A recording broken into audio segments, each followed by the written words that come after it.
যখনই দেখবেন আপনার নামাজে অমনোযোগিতা বেড়ে যাচ্ছে, অজু বানায়েছেন, অজু ভাঙ্গার কারণ বেড়ে যাচ্ছে, নামাজ পড়ার দিল চাচ্ছে কিন্তু আপনি সুযোগ পাচ্ছেন না, ওই নামাজ পড়তে না পারার কারণে অন্তর অস্থিরতা শুরু হয়েছে, বুঝে নিবেন আপনার নামাজ রবের দরবারে পছন্দ হওয়া শুরু হয়েছে। শয়তান তখনই হামলা করে যখনই বান্দা রবের প্রিয় হওয়া শুরু করে। শয়তান আবু জাহেলকে ডিস্টার্ব করেই নাই, শয়তান ফেরাউনরে ডিস্টার্ব করেই নাই। শয়তানে বলে ফেরাউন এটা আমার চাইতে বড় শয়তান।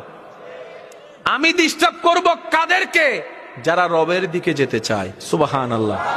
আমি ডিস্টার্ব করব, শয়তান ডিস্টার্ব করব আমি তাদেরকে যারা রবের নূর নিতে চায়। সেজন্য ইবাদতের মধ্যে যখনই দেখবেন বান্দার শিকার হচ্ছেন, দিলের মধ্যে মুস্কি হাসি বলবেন লাইন ঠিক আছে, আর একটু জোরে বলেন। এবার বুঝতে পেরেছেন যারা হালাল টাকা কামায় তারা কেন কষ্টে থাকে, যারা দুই নাম্বারই করে তারা কেন ভালো থাকে? একটা অঙ্ক মিলান না, অঙ্ক মিলে বলেন না, ঠিক কিনা? যারা হালাল ইনকাম করে তাদের ঘরে অসুস্থতা বেশি, আর যারা হারাম ইনকাম করে কোনো কিচ্ছুই ধরে না। আছে না নাই? মনে রাখবেন এটা দুনিয়া, এটা জান্নাত নয়। মানুষের জন্য দুনিয়া সর্বশ্রেষ্ঠ, মুসলমান ইমানদারদের জন্য আখিরাতেই হচ্ছে সবচেয়ে দামি এবং সর্বশ্রেষ্ঠ। কখনো যদি দেখেন আপনার জীবন চলার পথে আপনি কারো উপকার করেছেন, বিনিময়ে আপনি কষ্ট পাচ্ছেন, অপবাদ পাচ্ছেন, বিভিন্ন বদনাম পাচ্ছেন, কিংবা কাঁটা পাচ্ছেন, ফুলটা সে নিয়ে গিয়েছে, বুঝবেন আপনার সে করাটা আল্লাহর কাছে কবুল হয়েছে। আল্লাহ কবুল করলেন, ওনার থেকে কষ্ট দিচ্ছেন কেন? রব বলে যে তুই তাকে 10 টাকার উপকার করেছিস, সে দিলে হয়তো 20 টাকা দিবে, না হয় একটা থ্যাংক ইউ দেবে, না হয় একটু জড়ার দরবের কাজ শেষ।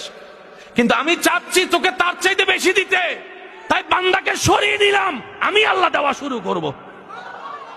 হাসরের ময়দানে রব্বুল আলামিন দুনিয়াতে যাদের দোয়া কবুল হয়নি কিন্তু ধৈর্য ধরেছেন রবের উপর সন্তুষ্টির সাথে, হাসরে তাদেরকে আল্লাহ এমন নিয়ামত দিবেন, যাদের দোয়া কবুল করেছেন তারা দেখে দেখে বলবে, ফেরেশতাদেরকে জিজ্ঞেস করবে ভাই ওনারা কারা?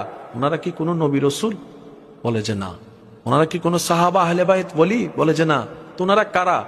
ফেরেশতারা উত্তর দিবেন ওনারা তারা যারা দুনিয়াতে হাজার কষ্ট মধ্যে থেকেও রবের উপর নারাজ হয় নাই। সুবহানাল্লাহ। যারা ধৈর্য ধরে রবের সন্তুষ্টির উপর নিজেকে সন্তুষ্টি রাখার চেষ্টা করেছে, অধৈর্য হয় নাই, ওই ধৈর্য ধরার আল্লাহ নিয়ামত দিচ্ছে ওনাদেরকে। তখন যাদের দোয়া কবুল হয়েছিল দুনিয়ায় তারা ফরিয়াদ